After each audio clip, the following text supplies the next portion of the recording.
Olá, você que nos acompanha aqui na 90.5, chegou quinta-feira, 4 da tarde, você já sabe. É hora de colocar a política em dia.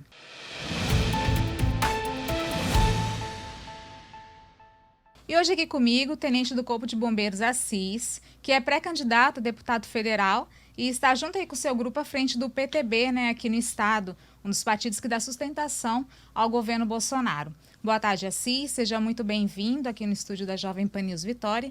Muito obrigada por ter aceitado o nosso convite. Boa tarde, Fabiana. Eu que agradeço a oportunidade de estar aqui, principalmente num espaço democrático como esse. Eu tenho visto aí que você tem recebido diversos pré-candidatos, principalmente para falar da política aqui do Estado do Espírito Santo a nível nacional. Então, eu que agradeço pela oportunidade. Fica bem à vontade. Assis, você não está afiliado ainda ao partido, porque a lei não permite militares da ativa estarem filiados, mas você e seu grupo estão à frente do PTB aqui no estado, à frente de todas as decisões tomadas. Como que o PTB vem para as eleições deste ano aqui no Espírito Santo? Então, Fabi, eu sou militar da ativa e eu só entro de fato no partido a partir das convenções partidárias.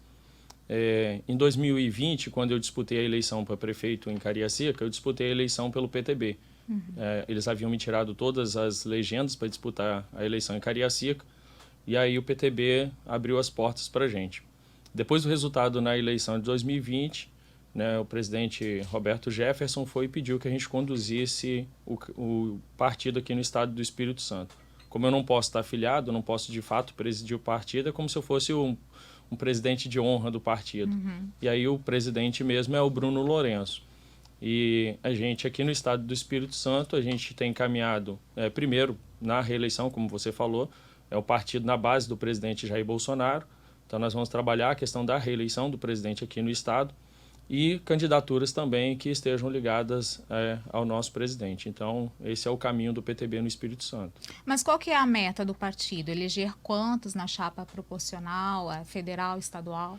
Então, nós temos uma pré-conversa com o Manato, que é pré-candidato a governador pelo PL, o partido do presidente, de fazer uma composição na majoritária. Mas isso pode ser negociado considerando a necessidade, talvez, de atrair outros partidos para a base. Mas o nosso projeto, o foco principal do PTB é a eleição de federal. Nós filiamos a deputada federal doutora Soraya Manato, que vem para a reeleição de federal. Filiamos o deputado estadual Torino Marques, que também é pré-candidato a deputado federal. Então nós estamos aí com o objetivo de eleger 2 federais no partido. E também montamos uma chapa bem competitiva para deputado estadual. Nosso foco aí é fazer 3 deputados estaduais. Você disse que é uma conversa para composição na majoritária, indicar o nome de vice seria, E quem que seria esse nome? Olha, nós temos várias pessoas no nosso grupo que são pessoas que têm qualificação e condições de estar compondo uma chapa majoritária. Mas nós também temos militares da ativa, e aí assim, eu não quero adiantar até porque para a gente não expor, mas a gente tem militares da ativa também, que na mesma condição que eu pode entrar lá na frente na convenção partidária para fazer uma composição como essa. Você pode ser um desses nomes? Não é meu objetivo, não é. Assim, estou muito focado na questão da pré-campanha para federal. O meu compromisso com o partido é a disputa para federal. Então, como eu falei, a prioridade do partido, a candidatura, são os federais. Então, tudo isso pode ser negociado. Mas, assim, eu sou um soldado. Então, o soldado ele não foge de um combate. Se eu for convocado, se for necessário, a gente coloca o nome à disposição. Mas já foi conversado sobre essa possibilidade? Já conversamos algumas coisas, mas eu, de pronto, não aceitei. Como eu disse... Você recebeu um convite, então? Recebi um convite. Mas eu acredito que não é o melhor. Até porque, eu acho que até pelas eleições que eu disputei, a eleição do Senado, 2018, foram 247 mil votos. A eleição que eu disputei agora para a prefeitura, de Cariacica, em 2020. E eu também participei de um plebiscito interno na Polícia Militar e Bombeiro Militar. E nesse plebiscito eu participei como pré-candidato a deputado federal, que é o anseio da tropa. Eu tive quase 80% dos votos. Então eu não sou um candidato de mim mesmo, eu sou um candidato de projeto. Então, para eu tomar essa decisão não depende só de mim, depende da gente conversar com todo esse grupo, todas essas pessoas que estão nos apoiando. E principalmente, né, o PPM, as associações militares que estão empenhadas nesse projeto agora de 2022. E o convite teria partido de quem? Do próprio Manato. Do Manato. Isso, do próprio Manato e o grupo de Manato. Entendi. Bom, na filiação até do Manato, vocês estiveram presentes, né? Com vários representantes, teve representantes também de outros partidos, e lá foi falado sobre um pluripartidarismo conservador, a junção aí de vários partidos. Hoje, quem que está nessa aliança junto com vocês? Tem PTB e PL. Tem mais alguém? Não, hoje nós só temos o PL, que é o candidato a presidente, e o PTB. Não temos... O Manato tem feito outras conversas, como eu disse, há uma possibilidade de atrairmos outros partidos para a base, mas por enquanto a gente só tem esses 2 partidos. Quais outros partidos que vocês estão tentando atrair, conversando? Olha só, essa conversa eu deixei assim mais por conta de Manato, até porque, como ele é o pré-candidato a governador, para a gente não criar nenhum tipo de problema para ele. Porque assim, Manato tem falado muito da questão de governabilidade.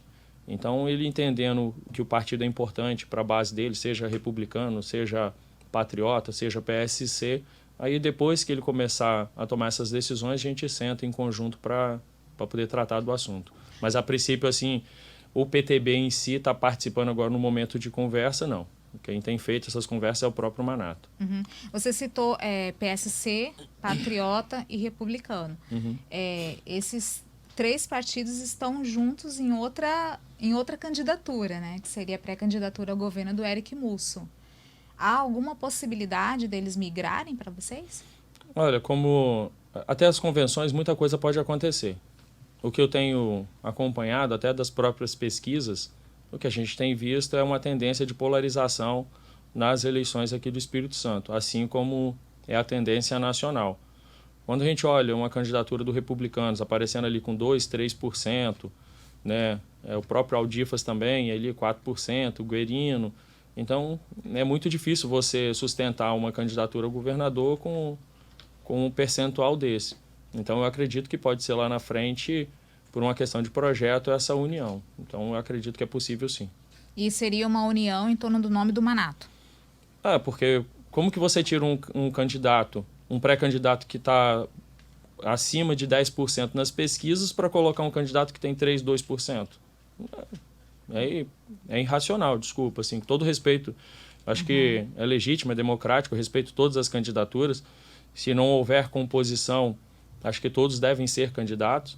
Então, né, esse é um processo republicano, mas não tem como. O Manato está aí acima de 10%, nas pesquisas ele recuar para um candidato com 3%, 2%. O senhor disse que tudo pode acontecer, mas, por exemplo, há uma possibilidade do PTB não estar com o PL nas eleições? Acho muito difícil, até porque na própria composição da chapa de federal, quando a gente fez essa composição, o Manato, o PL, teve uma participação muito importante nessa construção. E uma coisa que nós temos é a questão de lealdade. Então, assim, o Manato tem sido muito leal ao PTB, ao nosso grupo, e a gente também tem sido muito leal a essa candidatura dele. E também com relação ao próprio Magno também, que é o nome para senador do PL no Espírito Santo. Então, a gente tem feito essa construção sempre em conjunto. Assis, você deve estar acompanhando as movimentações aí envolvendo republicanos e o PL, né, em nível nacional. Há uma conversa, isso não é burburinho, há realmente uma conversa dos 2 partidos estarem juntos em alguns estados, né, e formarem ali um palanque forte aí para a reeleição, para a candidatura à reeleição do Bolsonaro. Então, isso já é uma conversa bastante adiantada em São Paulo, por exemplo, e em outros estados também há essa possibilidade. Queria saber de você, você já ouviu, já participou de alguma conversa nesse sentido aqui no estado, da possibilidade das 2 legendas estarem juntas? Não participei de nenhuma conversa. Tudo que a gente tem escutado é a nível de São Paulo, a nível de Brasília, mas as próprias conversas que a gente tem com o presidente do PL aqui no Espírito Santo, que é o Magno, ele tem descartado essa possibilidade, as conversas com o Manato também. Então, assim, eu acho que é um cenário até muito difícil. Porque, por exemplo, como é que você tira, como eu, né, disse anteriormente, como é que você tira Manato da disputa, um candidato viável que tem aí mais de 10% nas pesquisas, para poder colocar um candidato com 3%, e aí você tem, né, o próprio Magno, que é candidato a senador, que tem pontuado bem nas pesquisas, tem agora pesquisa aí apontando o Serginho Meneghelli também, né, bem nas pesquisas, então é um cenário um pouco delicado. Eu acho que a tendência é de todas as candidaturas aqui no Espírito Santo seguirem. Então, Até mesmo republicanos, acredito que talvez a dificuldade de os republicanos recuar na candidatura do próprio Eric talvez seja um dos motivos, né, por conta da candidatura ao Senado lá do Serginho Meneghelli. então, na sua visão, isso praticamente está descartado aqui no Espírito Santo? Acredito que sim. É pouco provável que aconteça. Agora também há uma outra vertente que analisa que duas candidaturas ao governo e duas candidaturas ao Senado do mesmo polo acabam dividindo os votos, né? Dividindo o eleitorado. Como que o senhor vê? Como que o senhor analisa essa questão? Como eu disse, é republicano e democrático que todas as candidaturas, né, prossigam. Principalmente quando a gente fala de governo do Estado, eu acredito que essa eleição é uma eleição de 2 turnos. Então, as candidaturas elas seguem e aí faz-se um projeto pensando, discutindo no segundo turno, considerando que, né, os dois estão na base do presidente, os dois partidos. Mas quando eu falo assim de candidato mesmo, que são defensores do presidente, uma coisa é o que tem acontecido em São Paulo, Brasília, em relação aos partidos. Mas quando a gente olha para a figura, eu só vejo 2 figuras aqui que são realmente apoiadores do presidente. É Magno Malta e Manato. Não tem oscilação desde 2013 para cá. Eu não vejo oscilação por parte deles. Da minha parte também, nunca teve uma oscilação em relação aos comportamentos do presidente. Então a gente sempre se manteve fiel ao presidente Bolsonaro. Os outros candidatos, assim, como eu disse, com todo respeito, mas eu nunca percebi isso da parte deles. Entendi. Como o senhor citou aí a questão da pontuação do Sérgio Meneghelli, nessa quarta-feira foi divulgada uma pesquisa da Real Time Big Data, encomendada pela TV Record, que mostra aí o Sérgio Meneghelli como primeiro ali nas intenções de voto, né, com 22%, Magno Malta em segundo 20% e Rose de Freitas em terceiro com 16%. Embora tenha ali um empate técnico, mas Meneghelli ele estaria à frente do Magno Malta. Nós recebemos ele aqui na semana passada e ele disse que ele não abre mão da candidatura dele, e ele até citou o Magno Malta de que ele já teria tido a oportunidade dele no Senado. Se chegar lá na frente e tiver que afunilar, o senhor acha que ele deveria repensar essa situação ou não? Na sua opinião, os dois têm que disputar e que vá para que vença o melhor, enfim. Então, eu acredito que o melhor cenário seria os dois mesmo estarem disputando. Bom, porque, assim, é muito ruim você... Primeiro que você está mexendo com o sonho das pessoas, né? E quem tem que decidir quem vai para Brasília é o povo. Então, é o voto. Então, você retirar a candidatura... Eu estou falando porque eu passei por isso em Cariacica. E é muito ruim quando você passa por isso. Porque... como eu sou militar da ativa, então eu tive promessas de republicanos com relação à legenda, tive promessa do próprio Patriota em relação à legenda, depois montei a chapa do PRTB e quando chegou no final, até para ter o PRTB na minha coligação, teve que ter uma interferência a nível nacional, junto com o falecido e ex-presidente do PRTB, Levi Fidelis.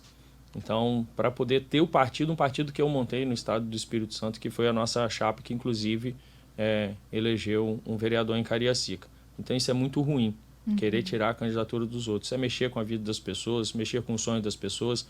Quem é pré-candidato não faz só um investimento financeiro, faz investimento de tempo. É o tempo que você poderia estar se dedicando mais à sua família, né, outras coisas que você poderia estar fazendo. Então, é muito ruim isso. Então, eu sou contra essa coisa de querer retirar a candidatura de alguém. Vá todo mundo para a disputa e deixa o povo do Espírito Santo escolher. O Republicanos tem dito nas inserções partidárias, e até no evento que a Legenda fez semana passada, que é o verdadeiro partido conservador do Brasil. O PTB concorda com esse título? Não. Por quê? Bom, primeiro que no estatuto, se você olhar o estatuto do PTB, é o único partido que, de fato, é um partido de direito conservador no Brasil. Então, fala de Deus, da família, da pátria, da liberdade, da vida. Então, acho que republicanos, até mesmo por algumas candidaturas que nós já tivemos em relação aos republicanos e algumas alianças que o republicano faz a nível de Brasil, eu não acredito nisso. O PTB, em 2020, através de uma resolução, proibiu no estado, no Brasil todo, e ainda é válido para esse ano, coligações com partidos de esquerda e com o partido PSDB, o antigo DEM também, e com partidos ligados ao Foro de São Paulo. Então, essa é uma posição do PTB a nível nacional. E os republicanos não têm isso. Aceita até coligação com o PT, dependendo do estado. Então, não pode se falar que é um partido verdadeiramente conservador. Mas esse estatuto que o senhor cita é um estatuto que foi recém-modelado, né? O estatuto, ele foi... Algumas pessoas acham assim, o PTB mudou a sua linha depois do presidente Bolsonaro. Não. A primeira mudança do partido aconteceu em 21 de abril de 2018. Antes das eleições. Então, a partir dali, já tinha alguns acordos pré-firmados em 2018, então aconteceram algumas alianças nos estados, o partido permitiu isso, mas quando chegou em 2020, isso não foi permitido. O presidente Roberto Jefferson, que à época era o presidente do partido, através da Executiva Nacional, cortou na carne, assim, deixando aliados de longas datas, né, cortando esses aliados. E o presidente Roberto Jefferson chegou ao ponto até de expulsar a própria filha do partido. O senhor falou que o Republicanos não pode ser chamado de conservador. Na sua opinião, o que é ser conservador na política? Não, eu disse o seguinte, que ele não pode ser considerado o único e não da forma que eles estão pregando nas suas campanhas. Então, assim, um partido conservador ele tem que ter no seu estatuto a previsão lá do cristianismo, de defesa da família, da liberdade. E eu estou falando de liberdade em todos os sentidos, da liberdade de imprensa, da liberdade das pessoas se manifestarem, a favor da vida, ser contra o aborto. Essa posição. O PTB também prevê, por exemplo, o direito das pessoas se defenderem. Isso está no nosso estatuto, dela ter o direito à posse e porte de arma. Então, essa é a linha do partido. Então, se você pegar o estatuto do PTB, pode até ter outros, mas o mais conservador e de direita no Brasil hoje, com certeza, é o PTB. Então, o título teria que ser para o PTB, exatamente. Então, hoje ser conservador, até politicamente falando, tá? Parece que é uma moda, né? A gente vê até algumas lideranças que sempre estiveram em partidos progressistas e de linha mais à esquerda, se considerando, se auto-intitulando conservadores. E eu entrevistei alguns aqui. Na sua visão, eu vou repetir a pergunta. Você falou que isso tem que constar no estatuto, mas qual que deve ser o posicionamento e a postura de alguém que se identifica como conservador? Ele pode ser conservador e estar num partido progressista, pode ser conservador e ser de esquerda ou não? Isso não tem como. Olha, primeiro, Fabi, que assim, acho que a pessoa ela ser conservadora, lá atrás as pessoas tinham muito essa questão dos partidos há um tempo atrás, até por conta das coligações, eles perderam as identidades. Então, as pessoas elas escolhiam o partido, elas faziam conta onde ela tinha mais condições de disputar a eleição.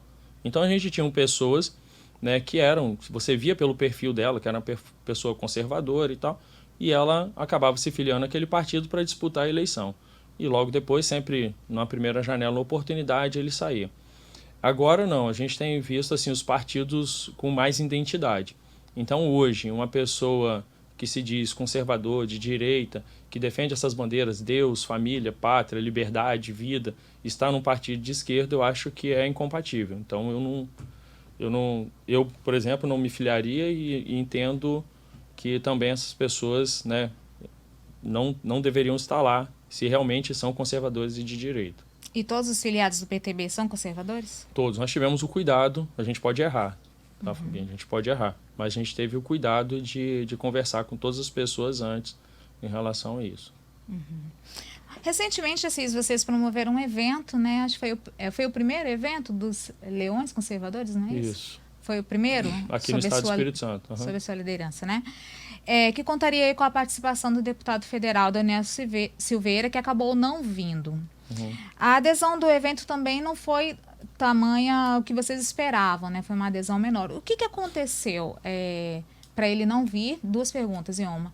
E para não ter tido uma tanta adesão até de grupos mesmo, de lideranças de outros movimentos da direita? Então, aconteceram dois fatores. O primeiro, vou te responder em relação ao Daniel Silveira. O Daniel Silveira, ele tinha feito uma programação de estar aqui com a gente, junto com o presidente do PTB de São Paulo, que é o Otávio Facuri. Inclusive, eu falei com ele hoje por telefone. O Otávio sairia de São Paulo, pegaria o Daniel Silveira no Rio de Janeiro e viria para o Espírito Santo.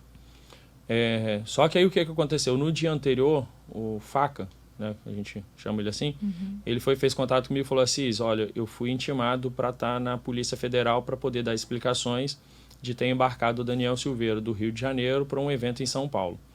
Eu estou vendo aqui com a nossa assessoria jurídica e também com a assessoria do Daniel Silveira se não vai ter nenhuma implicação, por dois motivos. Primeiro, para mim, que vou estar fazendo o transporte do Daniel Silveira, e o outro também para o PTB no Espírito Santo, porque principalmente com relação ao prejuízo que isso poderia trazer para o partido aqui no estado do Espírito Santo.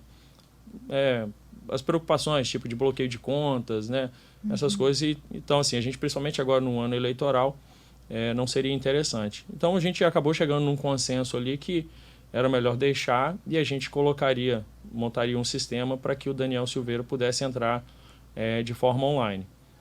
Em relação aos convites, o que aconteceu? Infelizmente, isso aconteceu. Nós criamos um link e disparamos para as pessoas. O espaço, ele tem uma capacidade máxima e isso tem que ser respeitado. Nós disparamos o link, então, com vagas limitadas. Infelizmente, começaram a denunciar o link.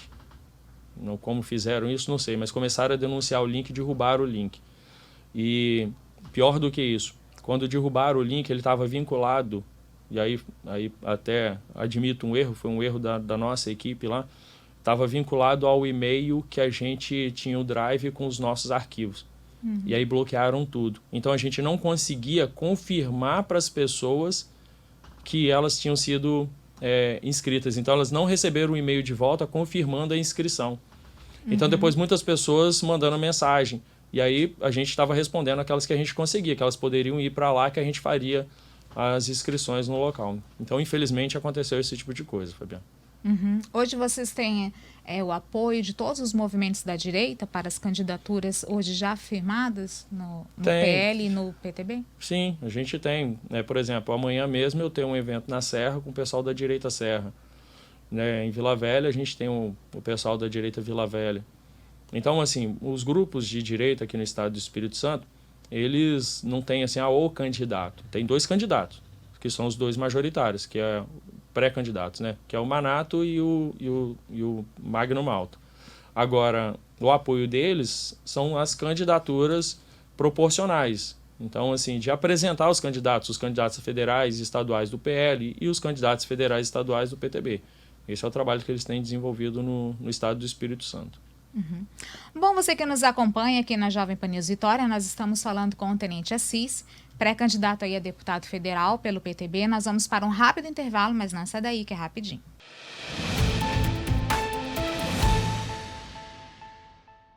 Voltamos com De Olho no Poder, o seu programa para colocar a política em dia. Hoje aqui comigo, o Tenente Assis, que já falou aí um pouquinho das movimentações do PTB, das metas do partido, da possibilidade de caminhar com outras legendas, de indicar o vice aí na chapa do PL, do Manato. E nós terminamos falando aí sobre o evento, né, do PTB, sobre a participação que acabou não acontecendo do deputado Daniel Silveira. E aí eu queria te perguntar mais sobre esse caso também. Qual o posicionamento de vocês com relação ao caso do deputado Daniel Silveira? Então, Fabi, primeiro o seguinte, lá no artigo 53 da Constituição Federal fala que o deputado é inviolável, né? O que ele fala. Então, ele foi eleito para isso. Então, assim, como eu falei, a gente defende a liberdade e se o deputado Daniel Silveira, em algum momento, ele se excedeu, tem outros caminhos para que, né, quem se sentiu ofendido, através da justiça, através da polícia, através até mesmo do próprio Congresso, na Comissão de Ética, que ele fosse processado, mas não da forma como está sendo conduzido pelo STF. Então, a gente defende isso, porque hoje você tem um ministro que manda prender, processa, julga e condena. Então, assim, isso não obedece o devido processo legal. Então, hoje é Daniel Silveira, mas amanhã pode ser qualquer um, se isso vira moda, né? A gente teve agora recentemente aí o Dia da Liberdade de Imprensa. Então, eu defendo isso, que todo mundo tenha a liberdade de se manifestar.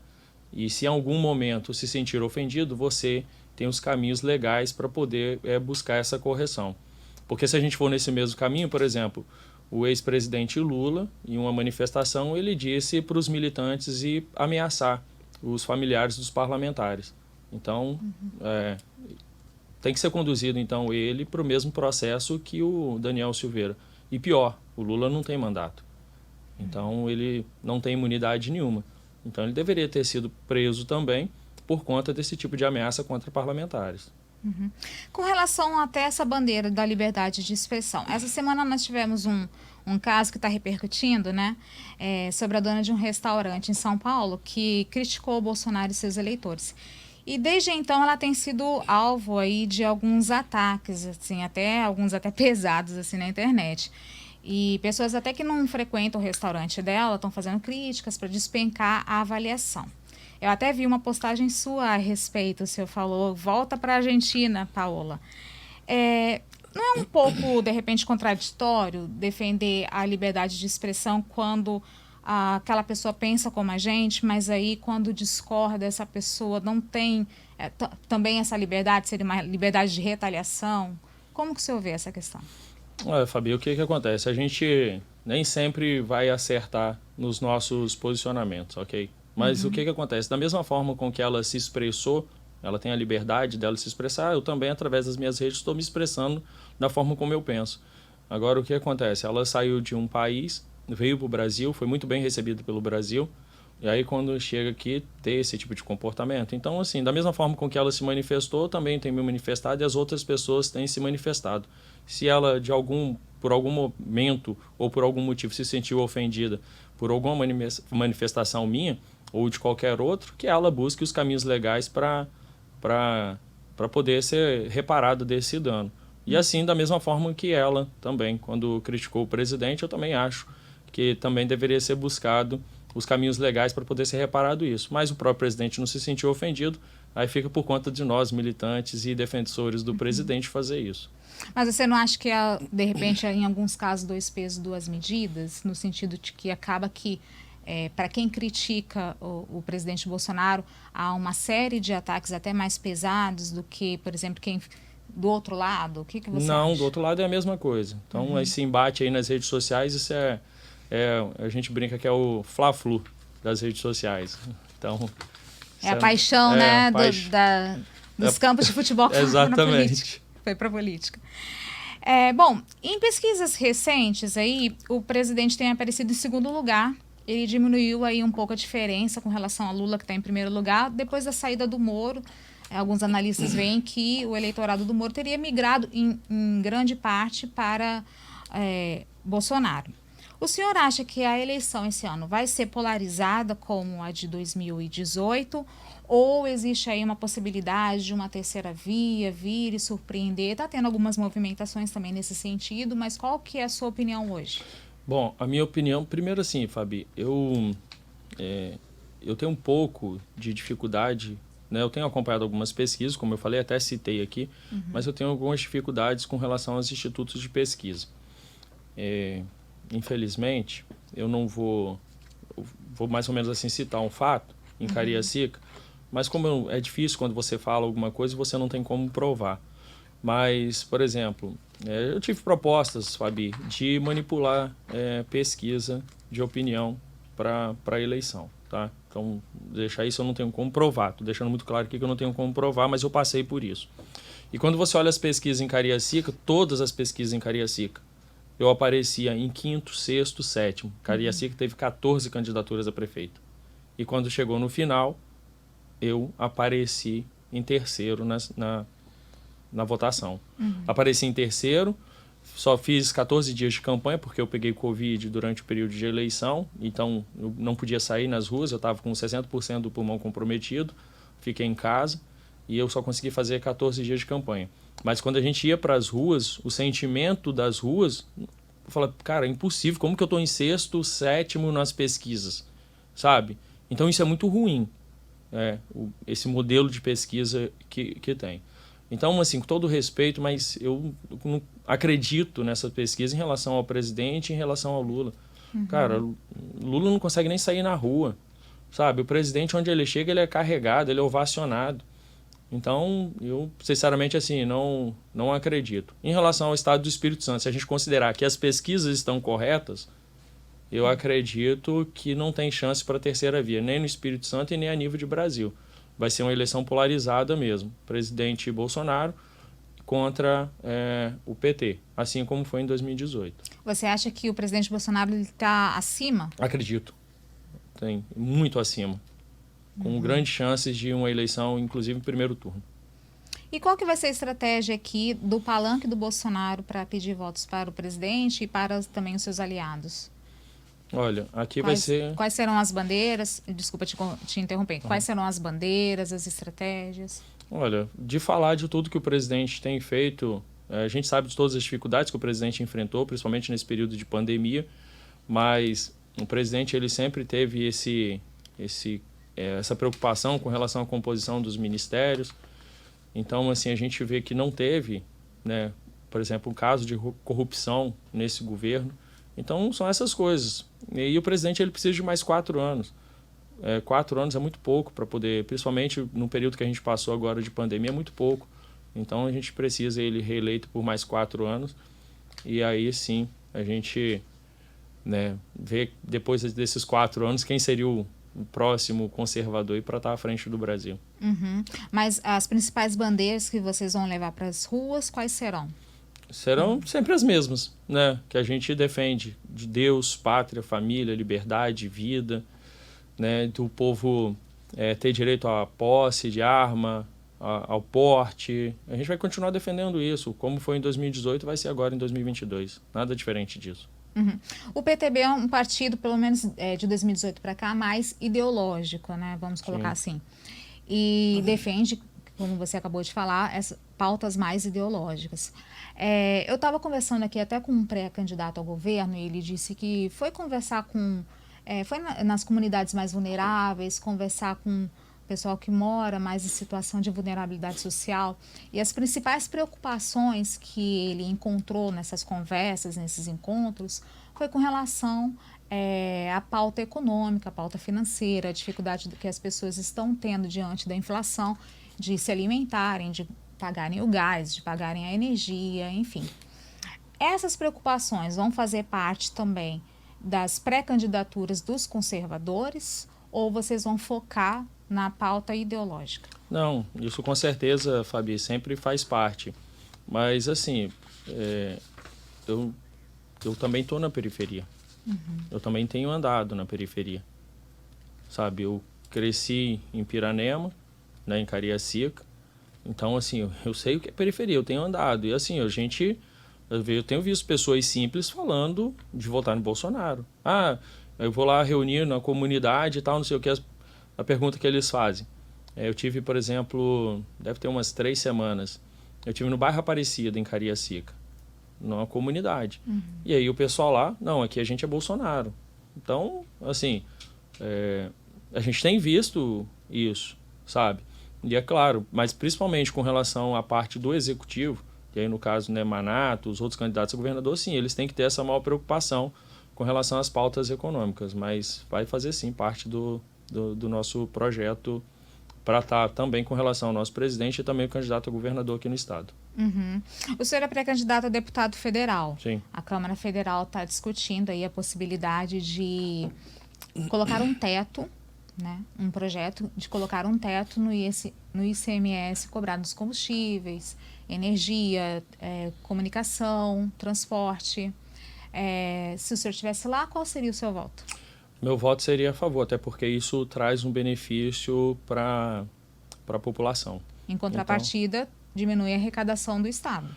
Fabi, com relação a diminuir a arrecadação do Estado, se a gente for falar com relação a isso, a gente nunca vai achar uma solução para isso. Porque, por exemplo, um governador, um chefe do executivo, para ele fazer a renúncia de receita, ele tem que identificar uma outra fonte.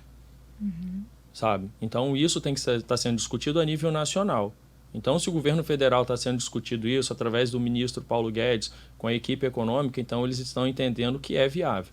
Eu não estou lá em Brasília para poder estar acompanhando os números, para poder estar estudando, acompanhando isso de perto.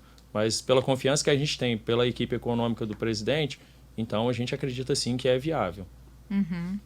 O PTB passou por algumas turbulências, né, Assis, assim, tanto em nível nacional, né, teve aí a questão da prisão do Roberto Jefferson, a troca de comando nacional, acusação de traição, aí mudou de novo o comando, e aqui também teve alguns ruídos, né, teve troca de comando, aí voltou para as mãos de antigos líderes, aí voltou de novo.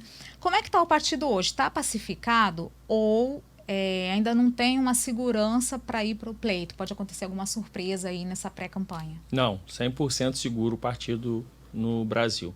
O que aconteceu foi o seguinte, e aí, às vezes as pessoas por desconhecimento, não estou, entendo, como é que eu posso dizer assim, desconhecimento do estatuto, de como funciona a questão dos diretórios, elas acabam emitindo algumas opiniões, né? E isso vão para as redes sociais, isso vai para a imprensa e aí a informação ela chega de forma errada no público final. Mas o que aconteceu ali? O Roberto Jefferson era o presidente e aí por uma decisão do ministro do STF ele teve que se afastar. A Graciela Nianov assumiu o partido enquanto presidente. Quando ela assumiu como presidente, o diretório, e aí tem um diretório composto por, salvo engano, são 227 diretorianos. Esse diretório ele pode se reunir e eleger uma nova executiva. Então, para que desse tranquilidade para o partido, os diretorianos se reuniram, a antiga executiva renunciou e nomearam a nova executiva nacional. E aí nessa executiva nacional, a Graciela Nianov passou a ser presidente do partido, com outras pessoas ligadas ao presidente, o ex-presidente Roberto Jefferson, né, do partido. Quando surgiu, né, o vazamento das informações de que ela havia traído a posição lá do Roberto Jefferson, os diretorianos fizeram, isso está previsto no estatuto, eles destituíram a executiva. Os diretorianos podem fazer isso. Como? De 227, como eu te falei, eu não tenho certeza dos números, 200 assinaram um documento. E aí o que acontece? Mais de 50% da diretoria executiva renunciou. Quando eles renunciaram, e aí depois veio uma nova eleição, que foi o genro do Roberto Jefferson, Marcos Vinícius, deputado estadual no Rio de Janeiro, assumiu a presidência nessa nova executiva. O que aconteceu nesse intervalo de tempo? Você tem essa reunião, só que o tempo entre você registrar a ata no cartório, mandar para o tribunal homologar a chapa, a Graciela Nianov e o grupo ali, eles tinham a senha. Sabe? A senha de acesso ao sistema. Entraram lá no sistema e modificaram alguns estados que não tinham alinhamento com esse grupo ligado ao Marcos Rogério e ao presidente Roberto Jefferson. Foi isso que ela fez. Aí, quando aconteceu aqui no Espírito Santo, eu liguei para o deputado e avisei a ele. Eu falei, olha, vai dar problema, porque vocês vão entrar agora, daqui a pouco, quando reestabelecer a senha, vocês vão passar vergonha. E foi o que aconteceu. 72 horas depois que restabeleceu a senha, eles foram destituídos. Então, assim, isso está pacificado a nível de Brasil e está pacificado também... Esse grupo saiu, né, do partido? Saiu. O deputado Adilson Espíndola foi, acho que, para o PDT. O Anderson Goge, nós liberamos ele foi para o PP. O Anderson Goge até é um negócio interessante, porque depois do acontecimento, ele me procurou, né, a gente conversou com o Bruno lá, e aí, assim, ele falando, pediu desculpa e tal... E como eu falei assim, Anderson, olha só, a gente não está aqui para brincar com o sonho de ninguém, não. A gente não vai atrapalhar a sua candidatura, a gente não vai atrapalhar a sua vida.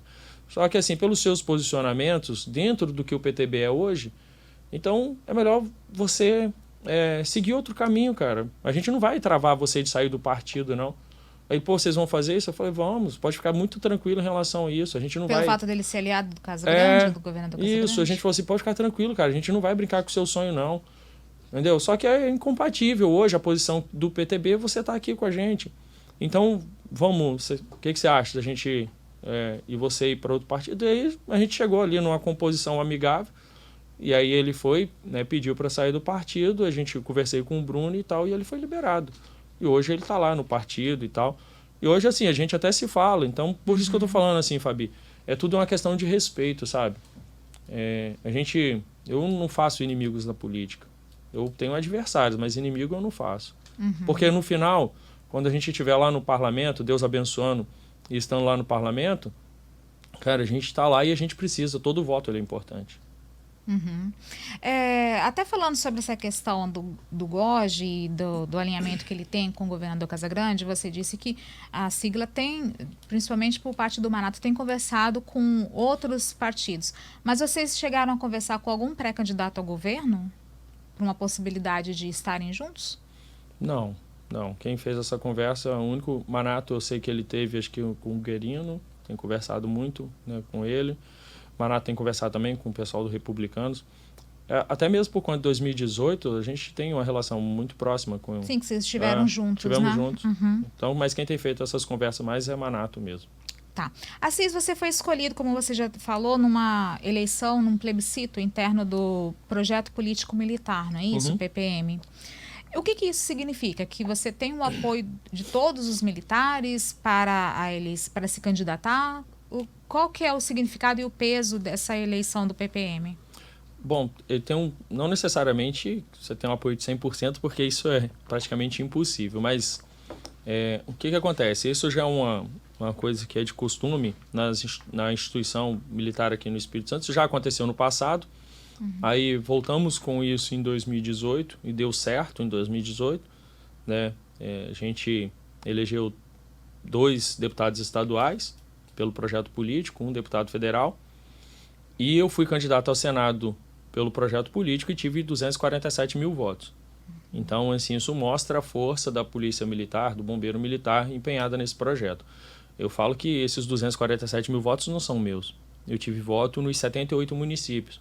E quem está presente nos 78 municípios é a Polícia Militar, é o Bombeiro Militar. Então, sim, eles têm um peso muito importante. Quando a gente faz esse plebiscito, é para tentar diminuir o número de candidaturas para que a gente não tenha um número grande de candidatos dividindo o mesmo voto. Não pulveriza. Para não pulverizar. Principalmente agora, Fabi, com essa mudança na legislação eleitoral, como eu disse, toda candidatura ela tem que ser respeitada, mas se nós, militares, estivermos divididos, dificilmente a gente vai conseguir eleger alguém. A gente vai acabar servindo de escada para eleger outras pessoas. Mas o apoio ao seu nome não significa que outros militares não possam disputar. Não, até porque você não tem como impedir isso, né? Então, cada um é livre para poder disputar. Mas quando você passa por esse... Porque a primeira condição que eu coloquei foi o seguinte: olha, eu vou disputar o plebiscito. Né? As pessoas falam assim, cara, mas como é que você vai disputar o plebiscito?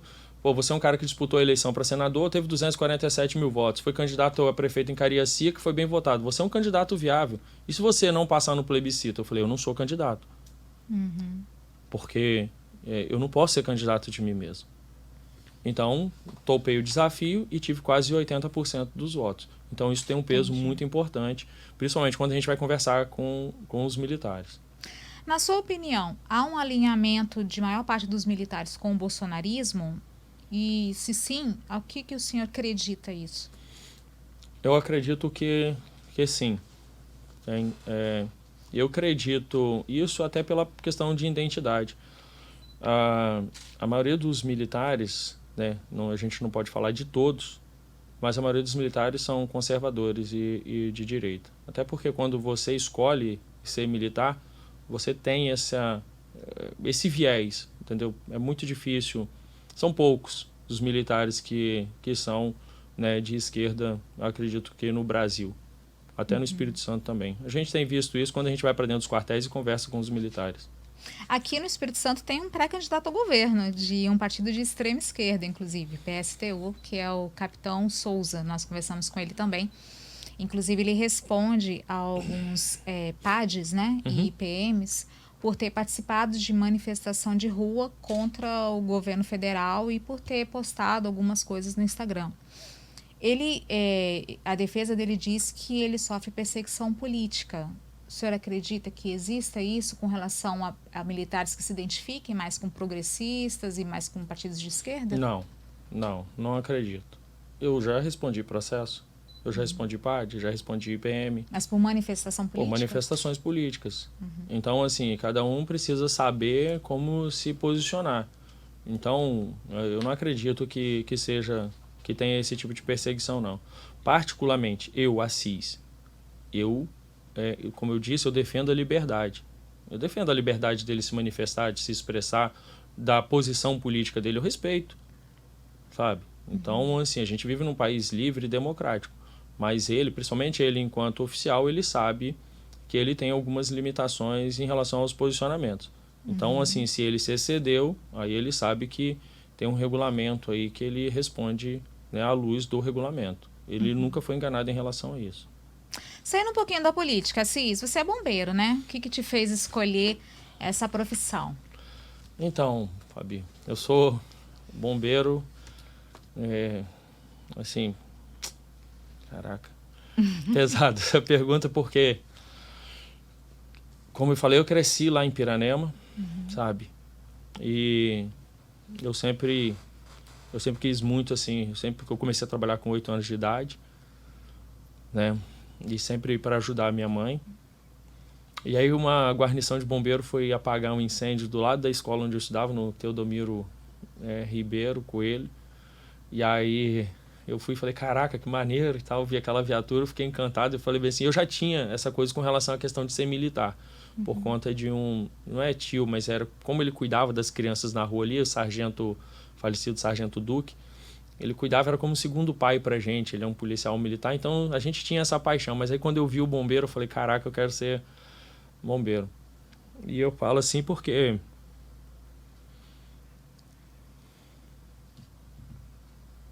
Emoção, né? É porque assim, as pessoas falavam que eu não chegaria. E minha mãe sempre falava, filho, se é o seu sonho, no que depender de mim, então pode sempre contar. E minha mãe foi a minha maior incentivadora para que isso acontecesse. É isso. É uma profissão muito bonita, né? A gente, desculpa. Eu já passei muita coisa nesses 25 anos. E é assim, quando você escolhe ser bombeiro, quando você escolhe ser policial, minha mãe ficava muito com medo, né? Quando saía para trabalhar. Mas ela sabia, eu falava, mãe, se algum dia eu partir em ocorrência, pode ter certeza que estou partindo feliz porque eu estou me coloquei na condição de ajudar o próximo, de salvar vidas, de salvar pessoas. Então é isso que eu escolhi para minha vida. É uma missão, né? Soube que você também é criador de cachorro, verdade? Também, por acaso. Hobby ou criador mesmo? Não, é hobby. Ah. É hobby, porque assim, eu também tem essa questão de adoção. Primeiro a gente começou adotando um gato, aí desde pequeno a gente tinha essa coisa de adotar animais. Aí a gente adotou um gatinho, depois, né, outro, e aí minha esposa, agora eu quero adotar uma cadela. Aí a gente viu uma cadela American Bully lá e a gente adotou essa cadela, e aí virou uma paixão. Aí acabei... aí fui e comprei uma cadela, né, com pedigree e tal. E ali começou esse hobby, então assim, mas Mas você tem um canil na sua casa ou não? eu tenho lá 6 cães lá em casa. Uau. 6, não, agora tem mais, tem 9. 9? 9. Filhotes? Agora, tem uma que foi embora, tô com 8. Tem 2 pequenininhas lá de 4 meses. Mas é uma pauta para você, uma bandeira, causa animal? Ou é mais por hobby mesmo, companhia? Não, assim, essa questão dos animais é uma coisa interessante para poder ser tratado, entendeu? Porque a gente vê essa questão dos maus tratos, essa questão da falta de cuidado com os animais. E eu falo assim, Fabi, se você... As pessoas criticam muito as pessoas que são criadores de cães, mas quando a gente cria o cão, principalmente uma raça igual o American Bully, a gente está trabalhando para que os cães não tenham nenhum tipo de problema, que sejam cães problemáticos. Mas se você não tem problema com raça, procura um lar que tenha adoção, porque tem um monte de animaizinhos lá prontos para serem adotados. Isso aí. E faz uma diferença muito grande na vida das pessoas, pode ter certeza disso. Bom, a gente está chegando ao final e eu gostaria de deixar aí esse momento para assim, se despedir aí dos nossos ouvintes, as pessoas que nos acompanham.